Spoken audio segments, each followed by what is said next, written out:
Halo guys, balik lagi sama Gojam. Dan guys, hari ini gue mau lanjut ya jawab pertanyaan ya guys ya. Ini ada pertanyaan dari Bro La Teknik. Bro Teknik bertanya nih. Ini pertanyaan Bro Teknik bagus nih. Bro Gojam, saya mau tanya, apakah kita mesti membeli jam second yang ada box dan paper tanda tanya, atau seberapa penting box dan paper buat seorang kolektor jam? Makasih. Oke, ini pertanyaan bagus sekali ya guys ya. Padahal simple tapi bagus. Ini banyak banget. Ini salah satu pertanyaan yang populer sebenarnya. Oke, ini gua akan jawab ya, Bro Teknik ya. Apakah beli jam second? Apakah mesti membeli jam second yang ada box dan paper? Jawabannya adalah ya nggak harus, nggak absolut harus. Tapi kalau ditanya penting nggak? Ya penting gitu ya. Gini ya bro ya. Kalau zaman dulu ya, gue sering dengar, gue pernah bicara sama teman gitu ya, temennya dulu apa bapaknya atau bahkan mungkin engkonga kali gitu ya, terus beli Rolex gitu ya, terus dulu tuh boxnya langsung dibuang, beli jam boxnya langsung dibuang gitu loh, terus udah gitu boro-boro simpen papernya gitu, boxnya aja langsung dibuang gitu loh. Nah jadi kalau orang zaman dulu mungkin nggak terlalu peduli ya, tapi market zaman sekarang ya beda banget.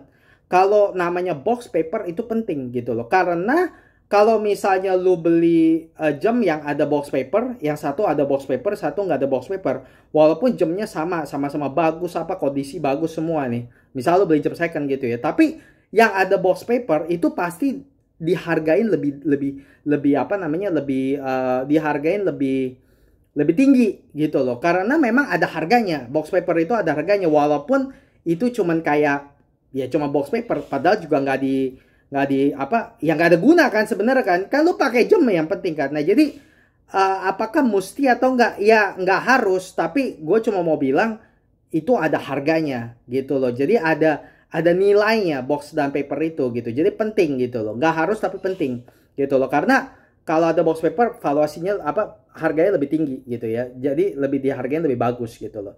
Ya sama aja lah kayak apa sih kayak misalnya apa ya, itu kan box paper itu kan kayak suatu apa ya, kayak sertifikat kan gitu, jadi lu bisa tahu historinya jamnya. Kalau nggak ada papernya nggak gitu kan, lu kan nggak tahu itu jam berapa, dibuat tahun berapa, apa lu nggak tahu asal usulnya gitu kan. Tapi kalau misalnya ada paper kan lu jadi tahu gitu loh. Dan di kalangan kolektor box paper ya penting gitu, tapi bukan segalanya gitu. Nah makanya saran gue gini, misalnya lu mau beli jam dan misalnya nggak ada box atau nggak ada paper, ya kalau misal lu suka banget sama jamnya nih dan harganya bagus gitu ya, ya nggak apa-apa. Jangan jadi oh nggak ada box paper gue nggak mau, nggak apa-apa. Cuman yang penting gini, waktu lu mau beli lu make sure gitu harganya itu kereflek gitu loh. Jadi nggak ada box, nggak ada paper, nggak apa-apa, tapi ya harus lebih murah gitu loh, ngerti gak? Gitu, nggak apa-apa kalau misalnya nggak ada box paper, tapi harus lebih murah gitu loh. Jangan kalau misalnya harganya sama yang punya box paper, tapi yang ini nggak ada box paper tapi harganya sama, ya jangan mau gitu loh. Jadi box paper itu penting, tapi ya kalau misal lu bisa dapet jam nggak ada box paper tapi harganya lebih murah, ya nggak apa-apa gitu loh. Nah, seberapa penting box dan paper buat seorang kolektor? Nah, kalau buat seorang kolektor yang benar-benar serius ya, apalagi kalau misalnya lu ngomong jam yang bukan massal. Ya maksudnya jam massal tuh bukan jam kayak Submariner, itu mah jam massal itu ya. Tapi kayak misalnya gue lagi ngomong kolektor jam tuh yang benar-benar mungkin jamnya yang apa, yang limited edition, atau mungkin jam-jamnya tingkat tinggi lah, yang udah kayak apa Holy Trinity atau gitu-gitu ya. Box dan paper penting nggak? Oh itu penting, itu menurut gue penting gitu loh. Walaupun sekali lagi gitu, kalau misalnya lu punya apa jam yang tingkat horologinya tinggi banget atau limited edition, terus nggak ada box paper, gimana? Ya nggak apa-apa, tapi ya harus ingat aja kalau lu nanti mau jual lagi ya pasti harganya akan turun gitu loh, karena kolektor tuh peduli sama kayak begitu gitu loh. Jadi seberapa penting? Ya penting buat mereka. Biasanya kalau kolektor gitu maunya yang ada box, ada paper gitu. Yang paling lebih penting sebenarnya paper bro dibanding box gitu ya. Paper lebih penting daripada box, karena box misalnya lu nggak ada box gitu ya. Misalnya Omega lah, misalnya jam Omega gitu ya. Lu nggak ada box gitu ya. Boxnya tuh masih bisa didapat gitu ya. Kalau kayaknya masih bisa didapat lah kalau mau dicari gitu ya. Yang lebih susah tuh paper. Kalau bisa nggak ada paper, ya udah lu ya udah nggak tahu, itu kayak orang nggak ada akte kelahiran gitu loh. Ya lu nggak tahu asal usul itu jam gitu loh. Ngerti gak gitu? Ya cuman sih memang sih paper juga yang nggak apa ya namanya ya.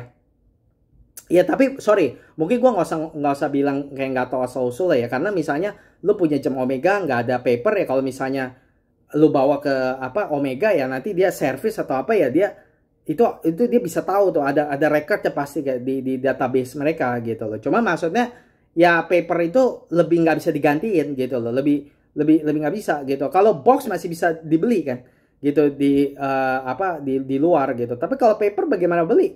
Misalnya habis, misalnya hilang ya udah habis, udah nggak bisa diganti gitu loh. Gue sih nggak tahu ya apakah misalnya kayak perusahaan jam apakah mereka bisa kasih paper baru gitu. Gue rasa sih enggak gitu ya, paper udah gone ya gone gitu, udah habis ya habis gitu. Jadi box lebih, menurut gue paper lebih penting daripada box gitu, tapi dua-duanya penting lah gitu loh. Jadi kalau buat seorang kolektor sih menurut gue sih penting sih, biasanya kolektor peduli sih sama kayak begitu.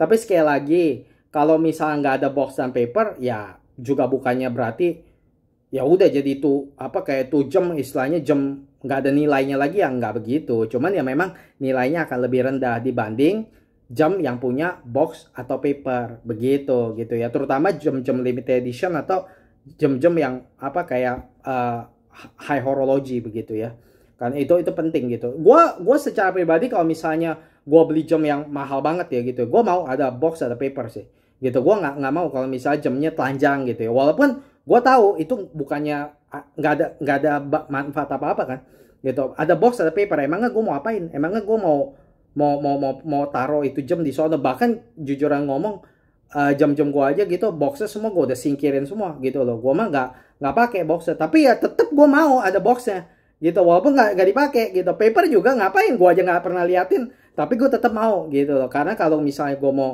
nyimpen jamnya gua mau ada box atau paper gitu. Kalau gua sih gua hargain gitu. Tapi kalau misalnya jamnya jam masal dan misalnya apa ya kayak misalnya Submariner gitu ya, ada orang mau jual gua Submariner terus harga itu kan jam masal ya, bukannya juga yang collectible gimana kan gitu, terus gak ada box gak ada paper gitu, terus dikasih harga miring ya, gue sih bodo amat. Kalau gue sih gue mau aja gitu loh. Jadi lu mesti lihat bro, jadi tergantung lah skenario nya gimana gitu. Kalau tergantung jamnya apa, limited edition atau enggak, collectible gak, high horology bukan gitu ya, dan tergantung lebih murahnya berapa banyak gitu. Nah itu akan menentukan tuh orang mau beli yang ada paper atau nggak ada paper begitu gitu. Tapi in general box paper tuh penting buat kolektor atau orang-orang pada umumnya gitu. Jadi itu ada harganya, walaupun itu nggak menjadi satu keharusan begitu ya kira-kira ya. Oke, semoga membantu ya Bro Teknik ya, pertanyaannya bagus banget. Oke guys, kalau misalnya kalian punya pertanyaan seperti Bro Teknik, tulis saja komen, dan kalau misalnya nanti bagus, menarik, nanti gue akan bahas. Oke guys, makasih udah nonton. Kalau kalian suka horologi, jangan lupa subscribe channel ini, kasih like button. Sampai jumpa di video Gojam berikutnya. Bye-bye.